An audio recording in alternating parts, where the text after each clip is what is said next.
आज मी चालले थोडीशी बाहेर आणि गाडीवर जायचं म्हटलं की डोळ्यांचा खूप जास्त प्रॉब्लेम येतो. डोळ्यामध्ये इतकी घाण जाते, त्यामुळे मी लावला आता गॉगल लावला आहे. आणि नंतर मी जाणार होते कोराळ्याला, कारण कार्यशाळा आहे तिथं. आणि तिथं गेल्यावर आम्ही म्हणजे कार्यशाळेला बसलो आणि त्यानंतर कार्यशाळेला बसलो. तिथं आम्हाला वही, पेन, एक पिशवी, म्हणजे असं थोडंसं चहा, नाश्ता, जेवण असं असतं प्रत्येक वेळेस ट्रेनिंग असल्यावर.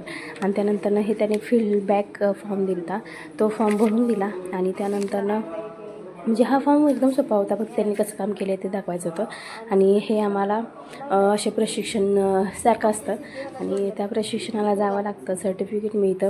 आणि त्यानंतर ही पुस्तक एक मिळालेलं मला, आणि एक खालची वही आणि एक पुस्तक असं मिळालेलं, आणि खूप सुंदर अशी टिकाऊ पिशवी पण मिळालेली. आणि त्यानंतर आमचा ब्रेक झाला जेवणाचा, तर 3-3:30 वाजता झाला जेवणाचा ब्रेक. आणि हे पूर्ण असं जेवण